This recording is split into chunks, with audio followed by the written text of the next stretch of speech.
प्रत्येक मनमंत्र में प्रभु अनेक अनेक रूपों से अवतीर्ण होते हैं। एक मनमंत्र में भगवान ने गजेंद्र का उद्धार किया ग्राह से। हथनियों में के साथ जल क्रीड़ा करते हाथी का पैर मगर ने पकड़ लिया। हमको भी मगर पैर पकड़े रहता है। इसी से कहो कि भाई तुम भागवत में एक भी दिन नहीं आए। बोले महाराज आना तो बहुत चाहते थे मगर बस मगर ने पकड़ लिया। ऐसे ही अगर मगर हमको भी सब पकड़े बैठे हैं, इससे छुटकारा मिलता ही नहीं। बोले महाराज हम तो उत्सव में भी भाग लेने आ रहे थे मगर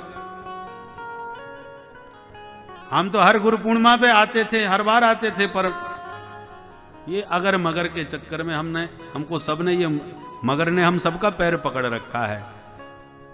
परंतु ये मगर का पैर जकड़ा हुआ तभी छूटेगा जब गजराज ने हरि का जैसे स्मरण किया। हम भी भगवान का स्मरण करेंगे तभी ये मगर के जाल से मुक्ति पा सकेंगे। हरि अवतार हुआ है गजराज का उद्धार करने के लिए। एक मनवंतर में भगवान ने सागर मंथन करा के देवताओं को दिव्य अमृत का पान कराया और समुद्र मंथन में प्रभु के 3 अवतार हुए। देवता असुर दोनों ने मिलकर समुद्र मंथन किया तो मंदराचल पर्वत को रई बनाया और वासुकी नाग को रस्सी बनाया। पर्वत को उठा के जब समुद्र में पटका डूबने लग गया तो भगवान तुरंत कच्छप रूप धारण करके पर्वत को पीठ पर उठा दिए।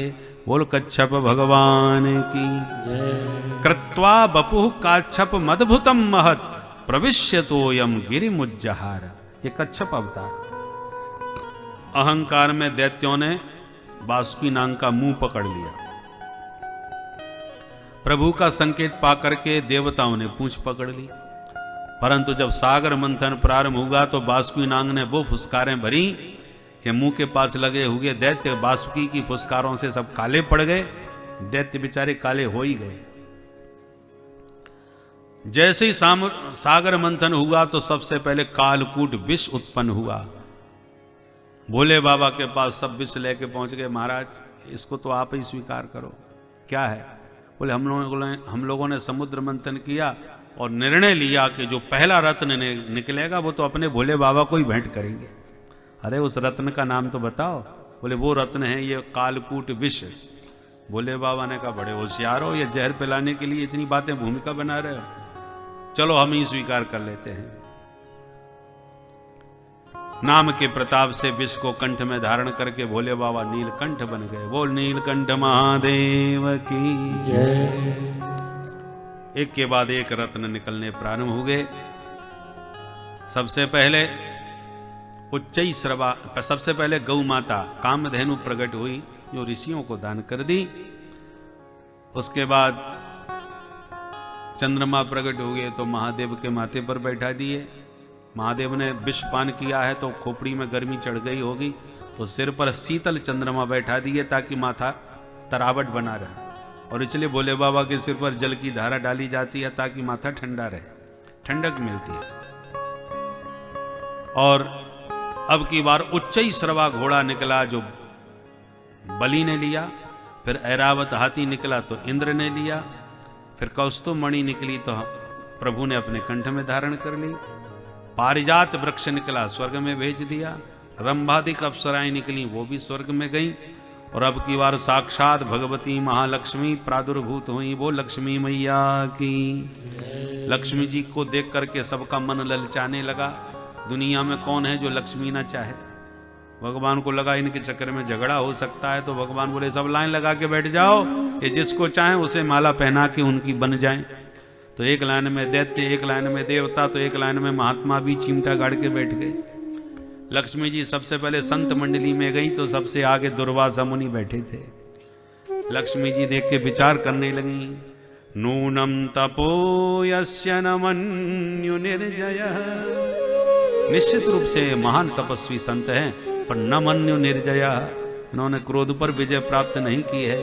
जो महाक्रोधी होते हैं लक्ष्मी जी उनसे दूर रहती हैं। प्रणाम करके आगे बढ़ गई। एक एक करके देवता महात्मा दैत्य जितने थे सबको फैल कर दिया। और की कौन कहे, महादेव भी चिमटा गाड़ के बैठे थे। शंकर बाबा को देख के लक्ष्मी जी बोली ये भोले भाले भी हैं और प्रभावशाली भी हैं, बस एक ही कमी है, इनकी वेशभूषा ठीक नहीं है। चिता भस्मालेपः, इसलिए बाबा को भी फेल कर दिया। अब किसको पहनाऊं? तो भगवान नारायण सबसे अलग एकांत में बैठे थे।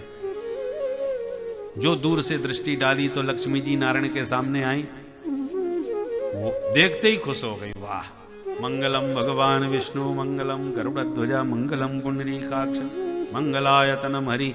मामला सब ठीक ठाक है, पर एक कमी इनमें भी है। अब इनमें क्या कमी निकल पड़ी?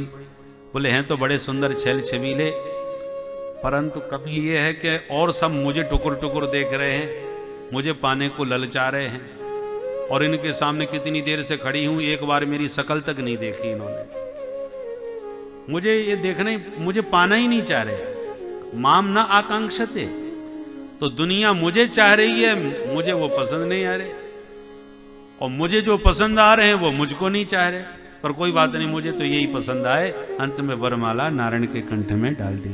वो लक्ष्मी नारायण भगवान की जय। लक्ष्मी नारायण की हो गई, बाकी सबके मुंह लटक गए। चलो भैया अभियान प्रारंभ करो।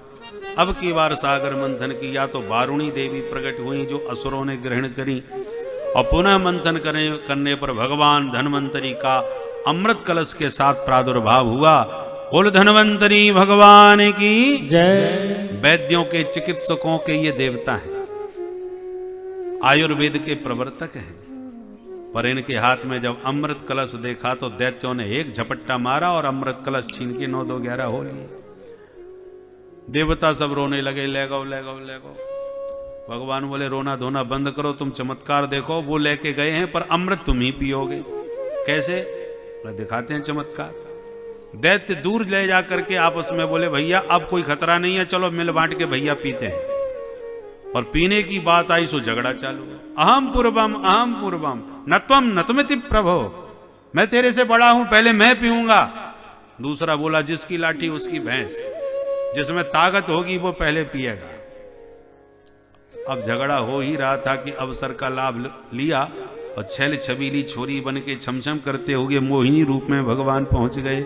बोल मोहिनी भगवान की जय। जो मोहिनी भगवान का दिव्य रूप देखा, दैत्य सब अमृत पीना भूल गए।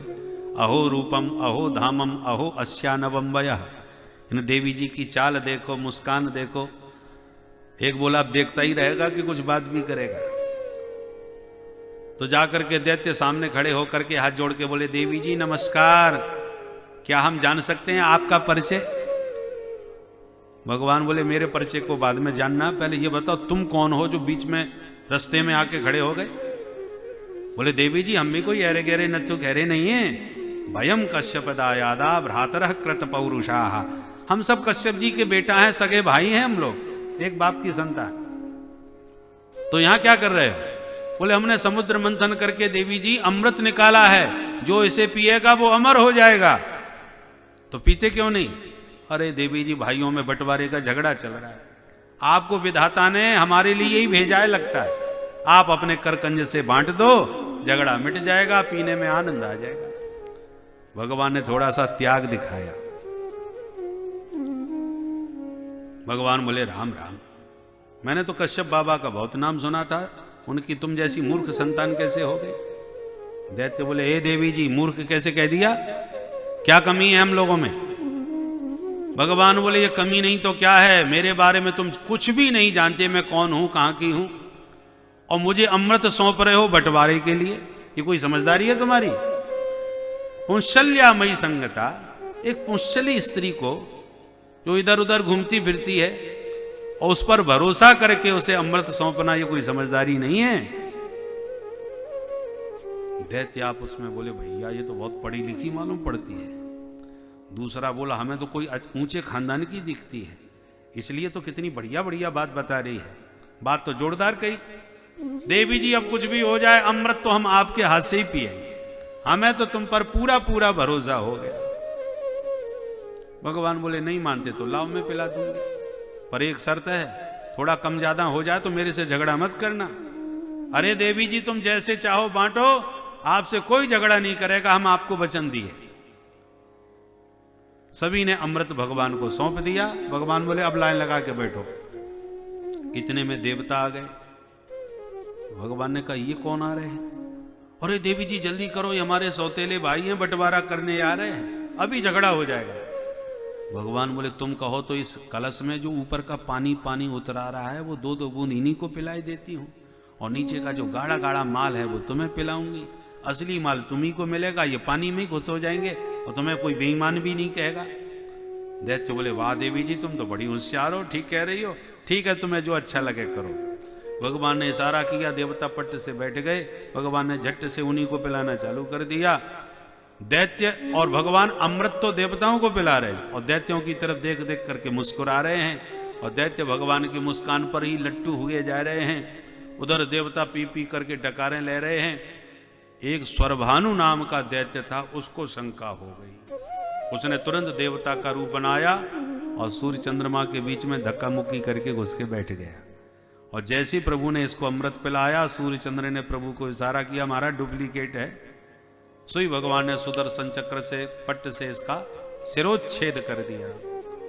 परंतु अमृत गटक चुका था, इसलिए मरा नहीं बल्कि दो हिस्सों में बदल गया, जो राहु और केतु के नाम से जाना गया, और मोहिनी भगवान तत्काल अंतर्धान हो गए। बोल मोहिनी भगवान की जय।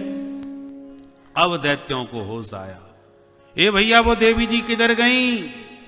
अब देवी जी का तो पता नहीं, और दैत्य देवता सब आगे खड़े हो गए, डकारें लेकर पेट पर हाथ फेर रहे। अब दैत्यों का माथा खराब। एक बोला लगता है हमारे साथ भाई धोखा हो गया, एक दूसरा बोला तो पता लगाओ धोखेबाज कौन थी, एक बोला मैं समझ गया वो थी नहीं था। मतलब बोले मतलब पक्का ये है कि वही छलिया विष्णु था जो छोरी बन के छमछम करके हम सबको चूना लगा के चला गया। अब तो बड़ा भयंकर क्रोध दैत्यों को आया, मारो इन देवताओं को, सबके सब धोखेबाज हैं। तत्र देवासुरो नाम रणः परम दारुण, बड़ा भयंकर देवासुर संग्राम छिड़ गया। पर अमृत पी करके भगवत कृपा से सारे देवता विजयी हो गए, सारे दैत्य मारे गए।